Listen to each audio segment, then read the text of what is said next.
lagi niyang sinasabi kasi is parang it's better to have OLs than what ifs, right? So basically, OL, at least I tried.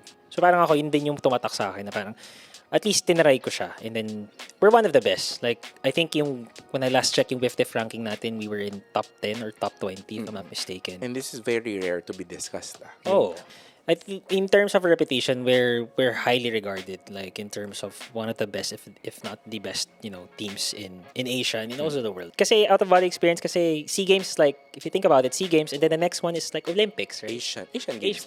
Asian Games. Oh, well, Just Asian in case Games. we break through. Oh, so parang in my mind, it's like one step closer to that. So parang doon ako nagkaroon ng, wow, this feels legit. So that was one of the moments that nung nasa baba ako after nung gold medal match, when looking at the Philippines, and saying, wow, like we've come a long way as a nation in terms of being able to have gold medals in the SEA Games to start. So just super thankful of all the community being, I guess, accepting of me, of my voice in terms of the the good and the bad. The good and the bad, right? So in that sense. and ako, like, I'm okay with that. Like, if you have something to tell me about how I call games, I'm all ears. Access is presented by Upstream Sports TV. This podcast is recorded live at Outspace and is produced by the Butinghawa Podcast Studio. Welcome to another episode of Access. Our guest for today, fresh from medyo dated pala. Fresh from his stint from Thailand, from the SEA Games.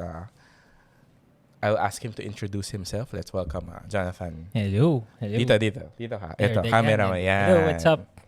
First time podcast eh. So, yes, Jonathan Santos.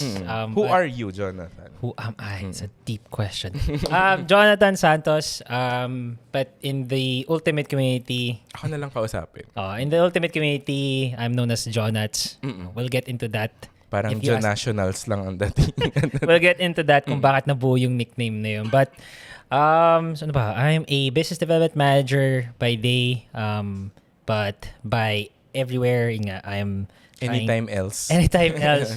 I'm trying to be a sports commentator, I guess, in all honesty. So, yeah. Operative word trying, primarily because, before we started this recording, because you're coming from a sport na kakaiba. Diba? It's an emerging sport. Yep. Just call it an emerging sport, which is ultimate. Maybe you can share what ultimate is for those who don't know. Okay, so ultimate, oh my God. In a nutshell. Okay, I'm not sure if I'm the right person. Pero ultimate frisbee basically is a flying disc it's a flying disc sport where you have 7 players or total 14 players in one field. It's practically where you have 10 seconds where you hold the disc and you have to pass that disc within those 10 seconds to cross it to your scoring end zone.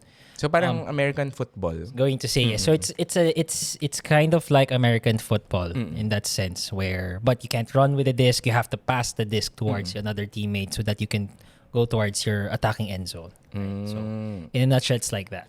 Yes. And then, kailan ka nag-start maglaro? Nag-start ako maglaro 2015. Actually, so mag-11 years na ako. Yeah. But yes, almost 11 years na ako naglalaro. And then, how many times have you had chances to do commentary for talonin na natin? No, chances in that it all started, and I guess this will go through the origin story. You gave me that opportunity.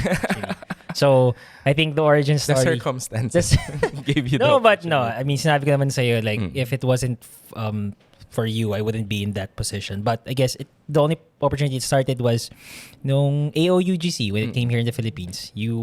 I saw an ad from yourself and from your page that you were looking for sports commentator, and I was like, okay, wow, that's like parang paisip ako na like 2 weeks before nung pinost mo yun 2 weeks before. 2 weeks before napaisip ako. Or like 2 weeks before the event or 3 weeks parang sabi ko sure ba ako makukutanggap. Hindi ko siya pinapansin. Tapos parang a day before, 2 days before, sabi ko, bahala na. So I just because I asked for a sample. And I never gave that sample until, I believe, 2 days before yung event na mismo. Parang ako, ang naalala ko pang game nun is yung you guys covered the Wengman Cup. Wengman Cup. Tapos yun yung team namin, yung Alpha, home team namin Alpha versus Johnny Walkers. Tapos parang yun yung ginamit kong reel. Tapos nag-send ako. Tapos parang okay. Tapos parang send ko yun. Tapos parang hindi na ako umasa. Tapos yun. I think 2023 was really the birth of me having this opportunity of having commentary. Pero meron ka bang idol? Or parang meron ka bang references? I'm sure kasi even before you had the idea or before that chance to submit, you're interested in doing commentary. Yes, I think, so nag-start to nung bata pa. Like, my father, he... Sports head. Yes, so sobrang sports head din yung father ko. So, he organizes Filipino basketball overseas in Qatar. Okay. So syempre, ano yun, parang community building din yun. Yes. So he organized, so siya yung chairman nun. Tapos parang, so andun ako malapit sa sports, sa officiating table. Committee. Sa Sa committee. And then parang, di ko alam kung niyaya lang ba ako. Like parang, gusto mo bang hawak kaming mic, tapos you do commentary. So parang ako, okay. And then yun, like parang doon nag-start. Then yung interest ko. But in idol, yung basketball, matic, like parang it's always basketball. So Mike Breen would always come into mind. Okay. So Mike Breen is one of the goats of sports commentary. Like all of the things that I try to say in Ultimate, sa kanya ko siya ginagamit. And May I think, reference yeah, to his style. Yes, his style. He's very exciting to hear. So parang I'm trying to emulate that as well. Na parang paano ko bang gagawing exciting to? And it's very hard actually kasi sa basketball, it's a very fast-paced game. Yes, Like you can be able to call those bang-bang plays. In Ultimate, yun nga parang during that time ng 2023, I had to learn from you like parang okay, paano ko gagawin to? Like how do I pick my spots? So parang nag-branch out na rin ako into other sports. Like nung last year, I tried watching European football. Kasi parang pwede. Mas mabagal yun. Lalo pa nag-score ng goal, it has that same effect eh. Yes, parang pag nag-score goal, it's very high energy. Oo eh. And then you have to put all of your inspiration in that specific goal. So yun. I guess, pero Mike Breen always comes into mind from basketball. And then locally, like si Boom Gonzalez, like so that's why I gets it to go ko. I get it from him. Yung bang ko, I get it from Mike Breen. And then I also get from Nico Ramos. I also one of the people that I also watch. Cash Money, he uses that a lot. Yes. So I also use that a lot. So those are some of the things that I look for from inspirations. Pero if I was going to ask, anong sport ka talaga big fan of? I think ano yung pinapanood mo highlights on a regular? I think basketball din talaga. Yeah, basketball talaga. I mean that's always been the sport I've begun with. So parang basketball, and then it branches out to Ultimate then. But mostly locally lang talaga. Like I don't get to watch like yung online, like yung UFA, yung AUDL or UFA na ngayon. But mostly local lang talaga yung pinapanood ko. Primarily because it's not accessible here, di ba? Pero kung given the chance, I would think UFA or AUDL always had that free game. Correct. On YouTube. Yes. Tapos, pwedeng panoorin. And then, of course, aspirational siya for us Filipinos na sana magkaroon. Siyempre, hindi AODL kasi American nga yun siya, di ba? So, you found yourself having chances with commentator work, commentary work. And it's not easy. Admittedly, for Ultimate, if you don't know, the nature of events for Ultimate is admittedly, it's still weekend tournaments. Yep. Diba? And when you have a weekend tournament, as a weekend warrior, susulitin talaga yung oras na yun. Correct. And it's one game after another. Depende pa kung, although for AO kasi we have, anong tawag dito, we have 100-minute games. Correct. So given na you'll probably only have 4, I guess for AO, we had 5 games a day. Yep. And then naka-lunch break yung team during the third game. Gaano kahirap mag-conserve? Kasi during that time, if I remember correctly, I also had to ask you, kaya mo pa kasi 4 na laro yun. Maybe you can tell the listeners and viewers like how you managed. Or why is it difficult? I think, well, okay, naalala ko pa nga dati na parang you had to dial me down pa nga. Parang ako pa yung parang, pwede kong tawagin game test para ikaw ang nagsasabi. Wait lang. Relax. Pahinga ka muna. And I think that helped kasi if you didn't tell me na parang kaya ako mag-rest, I might have lost my voice. So yun, I think to answer your question, it becomes difficult because yun nga, you have to take care of the voice eh. So nung I learned that the hard way nung sa'yo, hindi ako nahirapan nun to be honest actually kahit first time kasi nga you controlled me. Pero when I went to do the AOBUC, which is in Japan. Shirahama. Shirahama. So parang I totally forgot about the resting part. So parang may mga I think day 1 pa lang parang feeling ko nauubos na yung boses ko. Ako parang I called all the games nung day 1. May ka-partner ka ba dun? Wala. What? And you were a volunteer. Yes. So, volunteer / I applied and asked some, favors din. But yeah, so to answer your question, mahirap siya kasi yun nga, nakakapagod from a voice perspective. Parang you have to, lalo pag kunyari sunod-sunod na exciting games, sure ball na mauubos yung boses mo. 100%. Ako kasi, wala akong sense of conservation. Kung hindi ubos ka, parang gano'n. Parang gano'n. So parang, ano ba?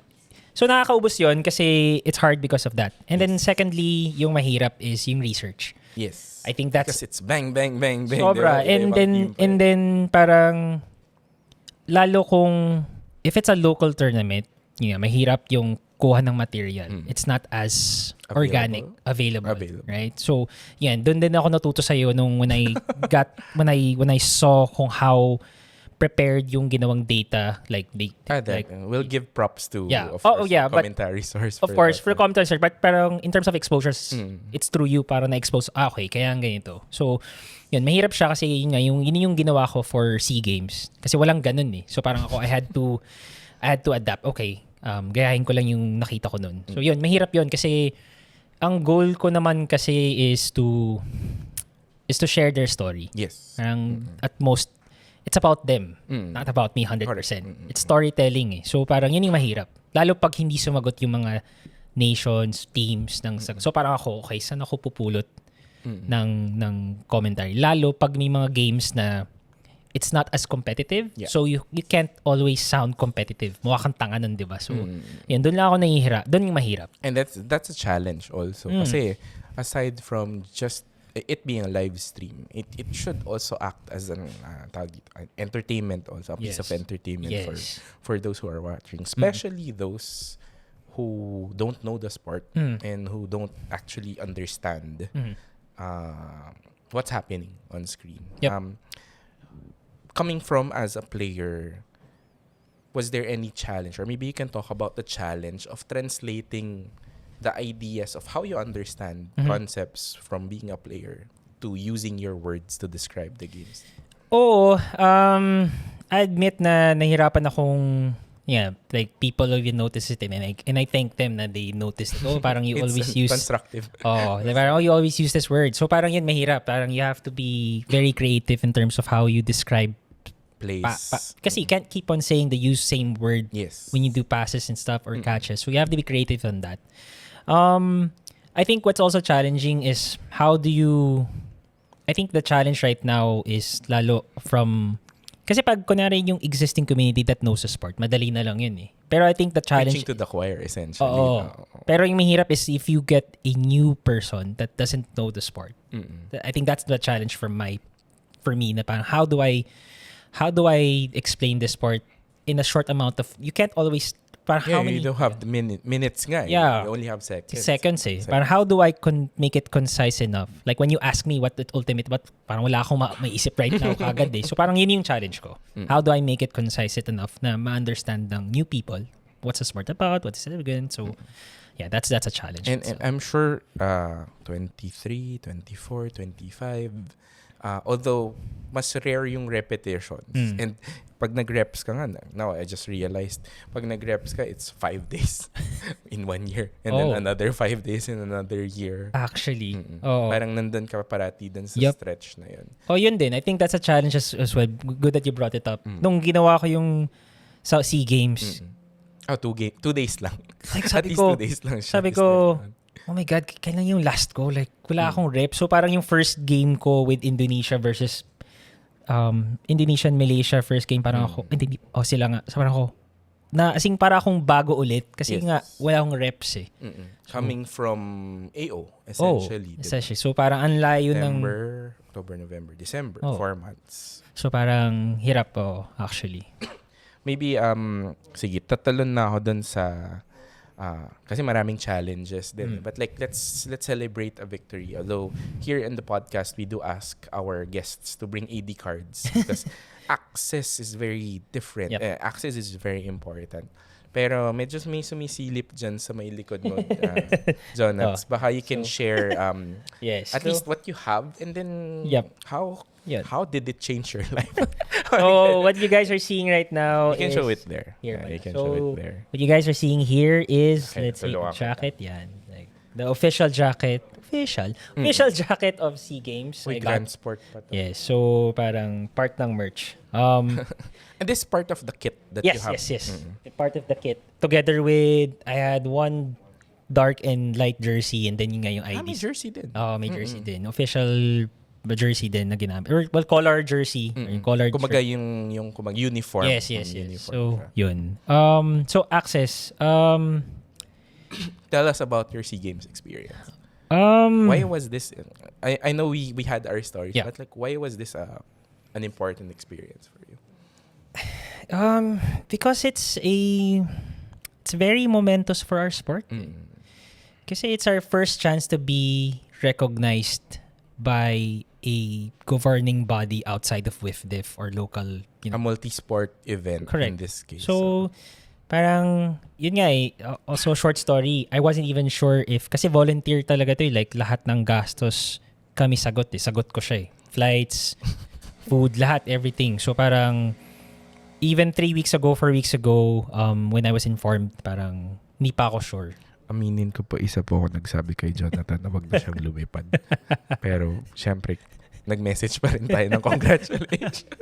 Actually, nga, nakakatawa nga yun na parang same nga din tayo na parang sabi mo nga, baka yun nga, the returns are not as lucrative or Pero when speaking with my wife Roma, like parang sabi nga niya na parang lagi niya sinasabi kasi is parang it's better to have OLs than what ifs, right? So basically, at least I tried. So parang ako yun din yung tumatak sa akin na parang at least tinry ko siya. And then, rather than, lalo like that, if I imagine, paano kung hindi ko siya ginawa? Diba? So, I think, mas malungkot. So, parang I think going back, it's very important sa sport kasi yun nga, it's the first time na we're being recognized is from in the region, Southeast Asia.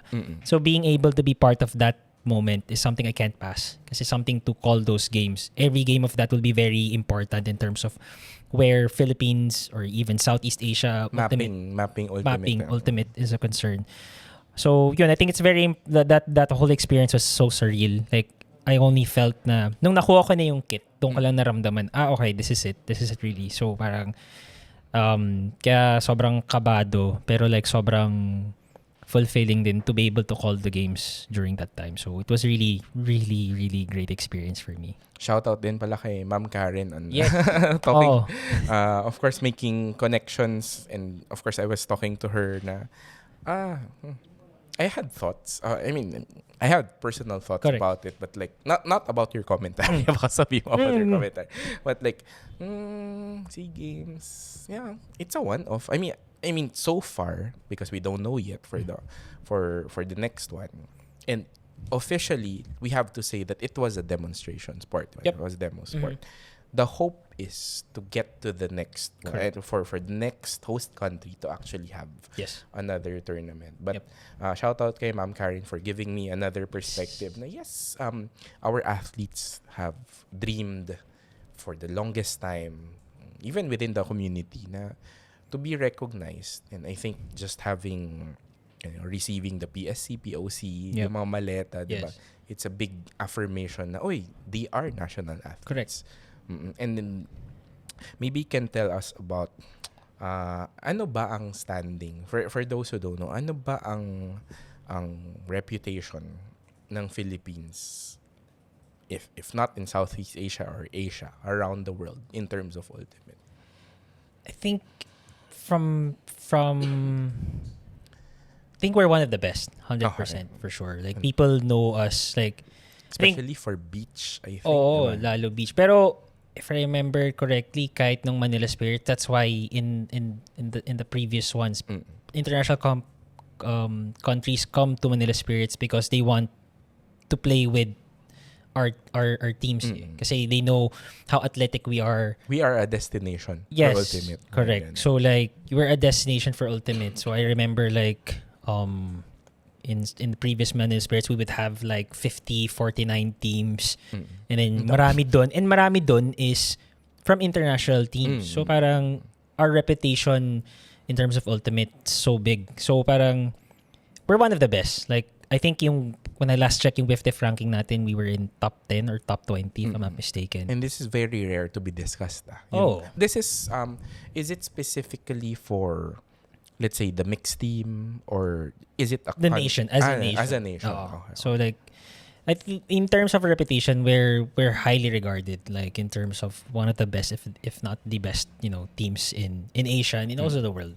So And we've always wondered, tawag dito, and one of the bigger concerns also, diba, is it takes a lot of resources yes, to bring teams Correct. outside of the country to compete and so on and so forth. yes.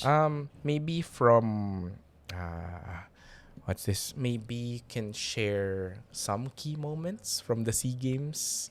Mga favorite moment mo. Of course, mahirap dahil Pilipino, Oo. ikaw, Yes. Pinoy tayo. Oo. Mahirap na maging hindi biased.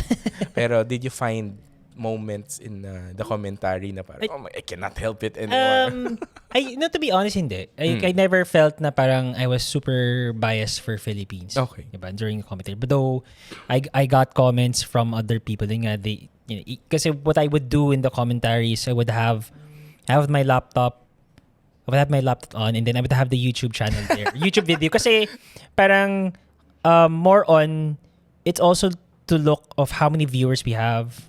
And then also mga numbers, and then also look at the chat, right? Because it's also good to use that I use that as a source of my commentary. Like parang, what are the people saying? So maybe something I can infuse there, right? Or sasagot ka. Correct. Yeah, well, no, not really. So parang, but yun, yung nakita ko na parang they sense that I'm biased, and I think maybe they're coming from where when I try to plug in some information about siguro Philippines, mas lumilitaw. Masyado ka maraming alam. Siguro, or maybe because, and that's something I'm learning, like, may mga times na I would use the nicknames of the players of Filipinos, and then maybe that's where they're coming from. Oh, why is he using nicknames? Masyado mong kilala. Correct. Like kunwari, si Kiboy, Yes. or like, so kaya nga natatawa si Kiboy na pag ang tawag ko sa kanya sa stream is si Nikki Awid. Yung last name. Yeah. Last name.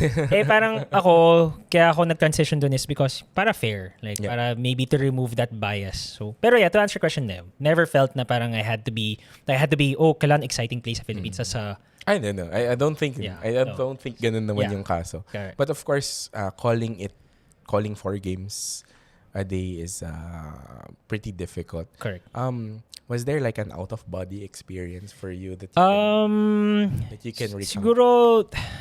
Siguro nung when I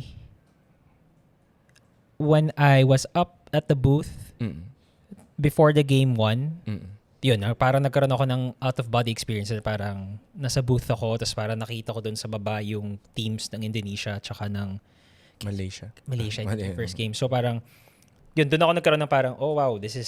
Totoo na to. Totoo na to.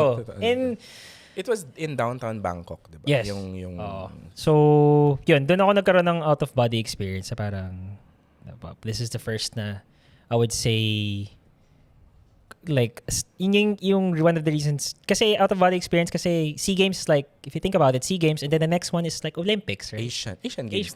Asian Games. Oh, well, Just Asian in case Games. we break through. Oh, so parang in my mind, it's like one step closer to that. So parang doon ako nagkaroon ng, wow, this feels legit. So that was one of the moments that did. And then obviously nung nasa baba ako after nung gold medal match, when looking at the Philippines, and saying, wow, like we've come a long way as a nation in terms of being able to have gold medals in the SEA Games to start. So yeah, those are two things that come into mind. Lalo na, SEA Games is every 2 years. Right. Diba? Parang the hope is, maglalaro na ba tayo? Yep. Tayo? And so on and so forth. Yep. Now, given that you have a bit less experience just because of the reps, yung frequency kasi, although admittedly naman, marami namang tournaments sa Philippines. Diba? It's just so happen na baka hindi naman pwede parati nagko-commentate or Siyempre, correct me if I'm wrong, Ultimate is one of the sports that actually covers a wider age group in terms of playing. Kasi even if they're older, may Master Division, correct, may Grandmaster's Division. Was there anything that you've learned in being part of the commentary team and or the broadcast? And now you're doing media. Although you did get some flack from before. Pero it's part of the story diba? Parang, was there any realization na media work is actually important? Outside of the initial impressions. Hindi, dapat nasa TV tayo kasi para mapanood tayo ng maraming tao. Like, what are your thoughts? I think ever since naman, like, what I've learned is ang important ng media coverage, like, or media as a whole in any sport, especially here, is you try to tell a story. Parang it's really the storytelling part. Like, how do we make our sport exciting enough for new people to really engage? Like, and I think in terms of the community, we're set there. Like, parang people, they definitely like live stream because they want to. It's a chance for them to, to showcase. And diba, parang yun nga. Friends and families to watch us, right? Pero challenge is how do we sustain that, right? I think that's what I learned sa media. And then also, how to strike a balance of being careful what you say, but at the same time, you have to still to be truthful. Yeah. Parang how do you call out things that needs to be called out in a respectful way? I think that's one thing that I'm trying to learn and trying to put in. Like, ayoko nung makaapak ng paa ng someone, but there are some things na parang hopefully makarating tayo sa point that we can be able to be much more transparent through media. And I think that's helpful. Kasi when you have media, you paint a story and hopefully that story picks up and then people will notice like, oh nga, no? That's a good point to bring out, like in terms of what the media coverage has brought out, right? Like I think to your point, one example is like people don't realize like how expensive it is to play this sport. They say na mura lang yan kasi it's just you have a disc and then pero like if you want to compete, I mean, you have to put the X amount of money to prepare yourselves and to go outside the country to represent. So I think that would be good and I think that media can help in terms of putting that out in. Yeah? So in a way, the realities also, diba? The realities of the sport. One of the things in terms of storytelling, I'm sure nakwento na to sa'yo probably a long time ago. Dahil nga nasa Philippine Ultimate naman tayo. I've always pitched that upstream's role or at least historically ito lahat ng games ng especially nationals. Parang nakwento ko sa iyo before, gusto ko kasing marinig na natalo yung SP dahil napanood nila kung paano sila maglaro historically.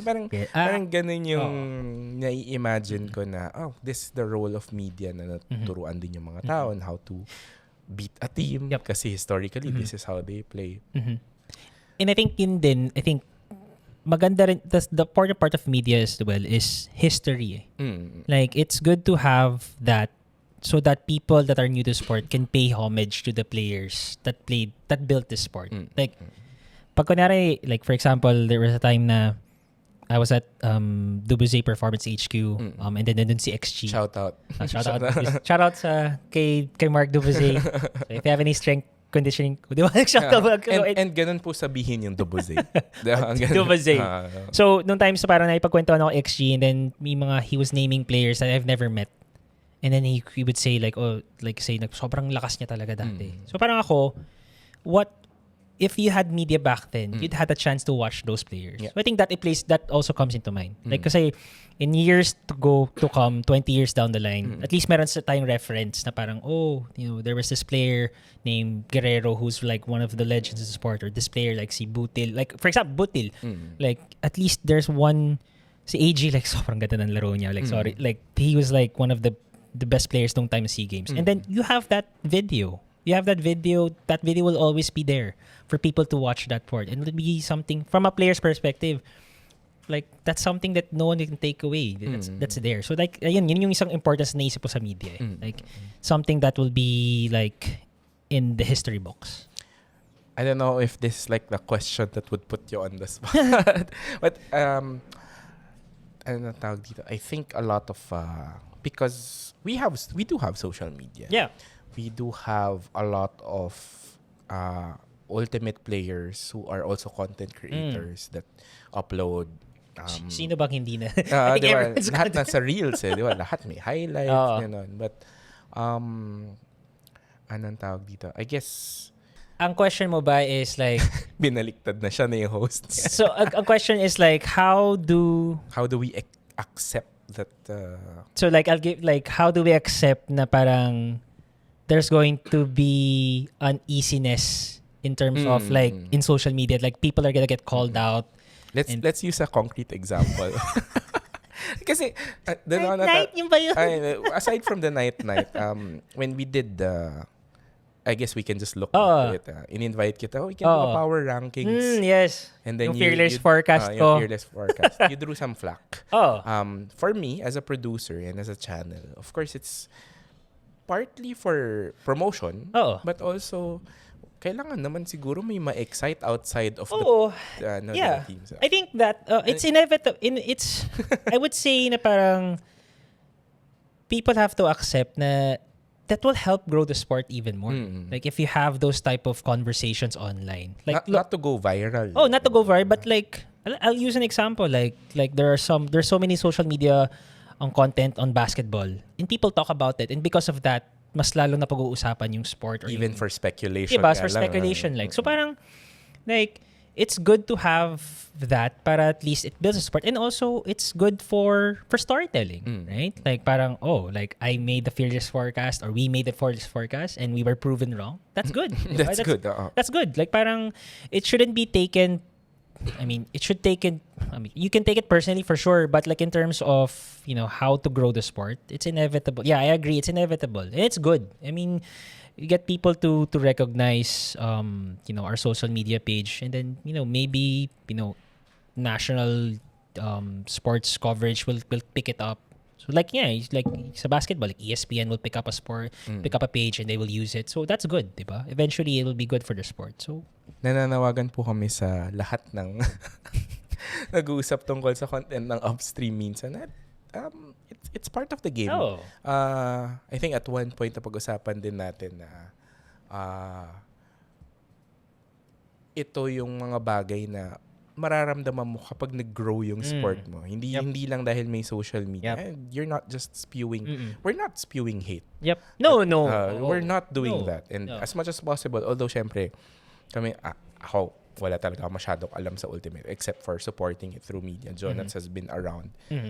Maybe we can look for other people. And I think that's also a call for a challenge for other people. Not really to create na chismis, but rather, try nyo din kasi nandun pa rin ako sa point na Jonathan, parang I wanna start hearing na NBA, let's use NBA. Gusto ko makarinig na XG actually moves from SP to, let's say, Coaches Chongkoloy for the 2026 season.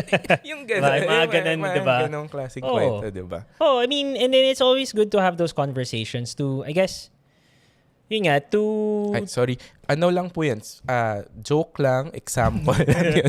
Wala pong ganong totoo. Walang baka gamit nyo bigla. Baka i-post nyo bigla yung video na to. It's more, I think it's also a chance, going back na sabi ko, it's a chance to revisit history of the sport, right? Like, yun actually mga gusto kong conversation. I have like several players, I would chat them and I'd randomly ask them, who's your GOAT conversation of, let's say, best handlers or ganun. It's a good to have those conversations because it helps, again, put yung player to recognize yung player, but also recognize how the sport has grown, right? Sana umabot tayo sa point na nagte-telestrator tayo. Dino-drawing na natin kung saan pupunta. Diba? Kasi that also allows people to also analyze or see the sport from a different Yeah, that's also a good, like, pag pinapanood ko yung Mind of the Game podcast ni LeBron and then Steve Nash, like for me that's interesting, and hopefully yun nga, to your point example, ang ganda nun if we can produce that for Ultimate kasi it helps elevate the sport. It helps everyone to become more smarter when looking at the sport. Like, oo nga, no? Ang ganda ng perspective. And that's why one of the, like, si Alec Tucker. si Coach. Si Coach Alec Tucker, right? And then also, of course, si Avril Tam, who we met nung AO. Like, sobrang, I like picking their brain in terms of, that's why binabato ko lagi sa kanila, parang, what do you think the team is doing? And then you would have like excellent point of view. Like, it looks like they're doing a different movement or they're stacking differently to negate some of the defensive schemes. So, yun mga ganang bagay, sobrang nakaka-appreciate din. I think we do have a couple of YouTube channels that does that for... I can't think of top of mind. Like Hive, like one of them, si Hive. Yes, Hive. We would have that. Like sobrang ganda na rin ng content niya in terms of describing how to execute plays, and we actually use that in our training din as well. So, talaga? Kasi yun nga, it's readily available. So yeah, like, you know, those are nice content then to really grow the sport pa. So I guess, like, going back to social media and the inevitability of it, like it's great that's there. Like, so people should embrace it rather than parang, why are you calling out the team? Ganun, parang, diba? Parang it's good storytelling. It's good storytelling. Tsaka it's good storytelling, not just within the community. Kasi I think one of the birth pains of being in Ultimate is there's always a call to grow the sport. Yep. And for me, kailangan kasi malinaw din sa'yo how you want to grow. Yes. And you can't just keep talking about the same situations to the same, preaching to the choir, essentially. Maybe if you had hypothetical, if you had a side project, parang, and you had more media or effort, parang, what would you do to shine a spotlight on Ultimate? On Ultimate? Wow. That's a great question. Kasi nandito ka na sa situation na, I mean, I do commentary work at least once a year. I think YouTube channel na to, Jonathan. No, I think for sure, like, if we can live stream all of our games, if that's possible, why not, diba? I mean, kasi it gives great exposure then lalo sa provincial teams. Right? I would agree. Diba? So, like, it gives experience, it gives more exposure to players from the province. Like, for example, like the younger provincial players, if they see this, anong sport to? Right? Like, and then, parang okay ito ah. Like, it gives a chance for them to say, I want to try that sport. And then eventually, yung pala, ang lakas pala niya, di ba? So, parang ako, that would be one way if I would if I had X amount of money and time, diba? And and responsibilities focused on Ultimate, that would be one. Like, more media coverage for the provincial tournaments. Yeah, I do miss flying around the country doing that. Diba? We had the opportunity to do that when we were coming back from the pandemic. And then medyo wild. Ang daming perspectives din talaga. And I learned a lot even if I wasn't flying with my team during that time. Okay. Maybe if you had medyo ibabangko natin ng konti. Maybe if you had like an advice for someone who wants to get into, or kunwari, sinong, if you had an advice. Ako, I mean, I don't want to sound like, again, I'm no expert. I just want to put that out. Like, parang ako, I don't want to sound like parang, I know.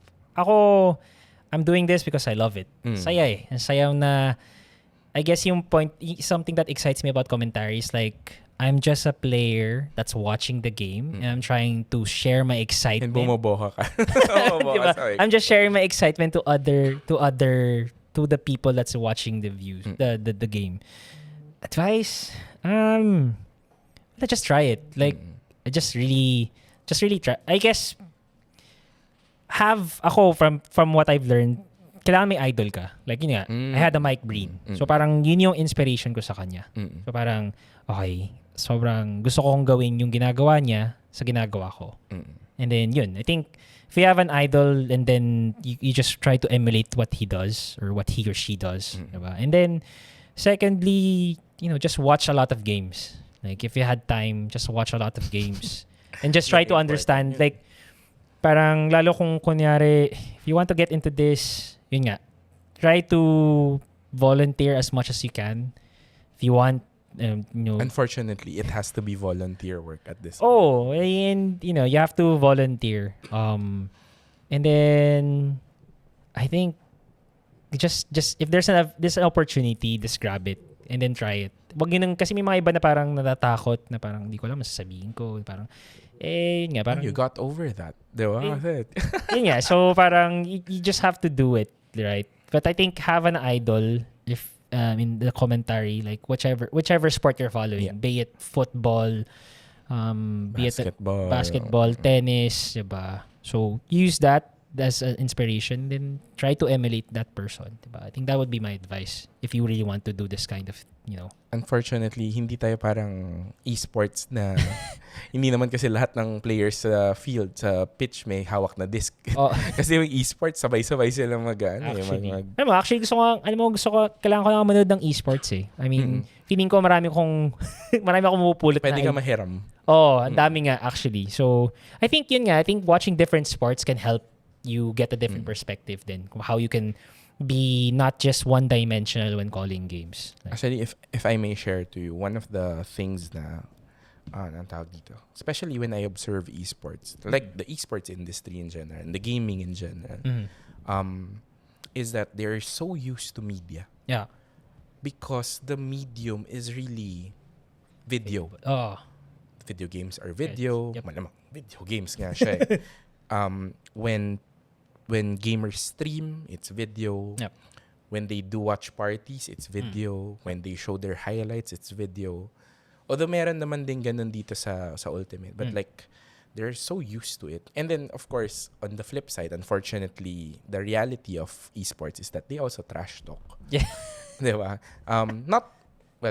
Minsan, sinasadya lang. Inisan lang talaga. But yung hype kasi doon nang gagaling eh. Diba? Yep. Is there like going back to the AOs and the tawag dito, at least for the international events, do you have any hope or do you see anything that you wanted to be implemented here, like any aspect of the from a media perspective, or even organizing perspective? What's your wish? I think from a media perspective, like I think example would be yung sa AO, right? Like I think if we have more time to dissect the I think media coverage really boils down. Like if we have more media coverage, and like it also like execution in terms of being to share, like giving a chance to other players to interview them.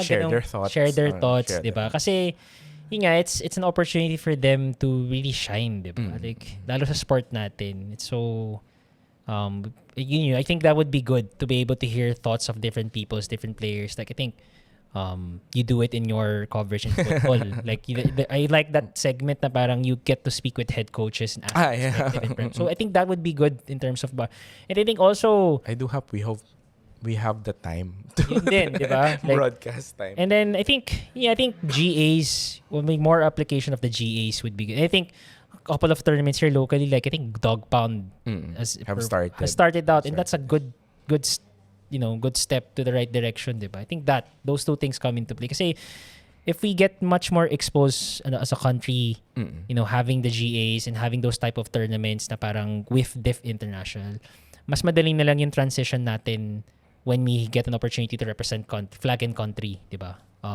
So I think those two things come into play. Like if we have those more, I think mas lalong lalawak yung sport natin or yung country natin in the sport. Ang hirap kasi parang ang dami ko pang thoughts na gustong tanungin sa'yo, baka mag-viral na naman tayo for the wrong reasons. Ako pala yung naging conscious about it. But if you're watching this in the future, hopefully meron na ulit bagong gig si Jonathan sa Ultimate. But maybe if you were I did ask that earlier, kung meron kang i-commentate na sport in the future as a professional. Did I ask that earlier? Not yet. Not yet. A different sport? Yes, a different sport. A different sport? Mm-mm. Kasi you've been also asking me about, baka pwedeng if I do post. I think volleyball, for sure. Okay. Volleyball here in the Philippines would be something I'd like to try. Kasi, pag nakita akong clips, exciting din yung sport. Yes. Diba? Like, and there's so many ways that you can, parang na-curious ako din from a creativity point of view. Paano ko ipapasok yung basketball? Paano ko pagtawag ng basketball to ultimate frisbee to volleyball? So parang that would be interesting. And the pace is very different for each of the sports. Yun din. So, and then lalo kasi na sobrang laki na rin ng volleyball in the Philippines. So I think that would be something I'd like to take advantage and be able to see if I can get a chance, right? Football for sure. I mean, being able to stretch the 90 minutes. Right, 'di ba? And then also kasi nga lalo na our football here in the Philippines is growing palalo. I mean, it's been growing for X amount of years already, but like in terms of lalo nung with the women football team, right? Where we actually won gold ng SEA Games din. So I think that would be something I'd also like to try as well. Parting words? I think at least for a message to the ultimate community if you have. Wala naman. Like I think parting words would be sobrang thankful ako sa opportunities na provide. This has never been a one-man show. This has always been like a lot of people have helped me get this. And yun nga, ilang beses ko na sinasabi sa'yo, offline, online, like, if it weren't for you, I wouldn't be in this position. If it weren't for the hosting, I will always defer to the hosting is, but at the end of the day, like, if I hindi kita nakilala or hindi mo ako na-provide ng ganun opportunity or hindi mo na-accept yung application ko, I wouldn't be here, right? So, like, those people, I always want to thank those people, like, so many people to thank, like to your kanina si Ma'am Karen, di ba? For sure, 100% for always supporting me. And then also including yung current PFD board as well. And then all the past people that I've met along the way, sila Ping as well. And si Ping, of course, has helped me nung SEA Games to be able to put me in that position. It takes a village. It definitely takes a village for sure, right? And then of course, definitely yung mga teams, di ba? Like taking time for them answering my questions. Like, that's a lot of help also. Oh, like, so parang ako sisingit ako dun, so parang, can I just have 5 minutes of your time so that, I can ask some questions. So yun, I think, and I think it's very exciting where the sport is from like an Asia point of view. Like after SEA Games, I'm already looking forward kasi the next one is Malaysia and Singapore, which both countries have strong ultimate communities. So I'm already thinking about like how do I get that opportunity as well. Nag-iipon na tayo. Like parang already thinking of paano ba natin, like there's so many opportunities to make the coverage even better. So parang naisip ko din sana magkaroon pa tayong isang chance para at least we can have much more production on that. And then and of course my family, 'di ba? Like every time na aalis ako, like may shout out syempre. Like, I mean, it's more of I have to thank especially kay Roma, like for always taking care of the families, especially with the 2 daughters lalo, 'di ba? So that's always been those people that I think of. And then I think just super thankful of all the community being, I guess, accepting of me, of my voice in terms of the the good and the bad. The good and the bad, right? So in that sense. And ako, like, I'm okay with that. Like if you have something to tell me about how I call games, I'm all ears. Right? Lalo na kasi nga wala namang established way of doing it. Yeah. 'Di ba? Wala namang, lalo dahil nga very new siya. and for our listeners and viewers, si Jonathan actually challenges us as a production most of the time to, and I always say no. Unfortunately, I have to say no, unfortunately, because we don't have the manpower and the budgets for certain things. But he has a lot of ideas, and when those ideas come in, I also dream. No, nga, no. What if ganito din natin gagawin yung coverage natin? Yeah, like just like an NBA coverage. Like if I watch an NBA finals, like how do we build? How can we mimic that here sa Philippines? Sa Philippines first, diba? I'll tell you a secret. Let's not have weekend tournaments first. Yan na lang. And with that, we will finish this podcast. Thank you, Jonathan, for your time. Thank you. And thank you for listening to this podcast, and we'll see you in the next one. Thank you so much. Yep. Access is presented by Upstream Sports TV. This podcast is recorded live at Outspace and is produced by the Baginhawa Podcast Studio. Make sure to access wherever you get your podcasts from. Special thanks to Surge Coffee for our drinks. Thank you for listening to this episode. Leave us a question in the comments if you have any, and we'll try to answer them in the next episodes, or highlight your key learnings from our conversations. Catch you again on the next episode of Accessed.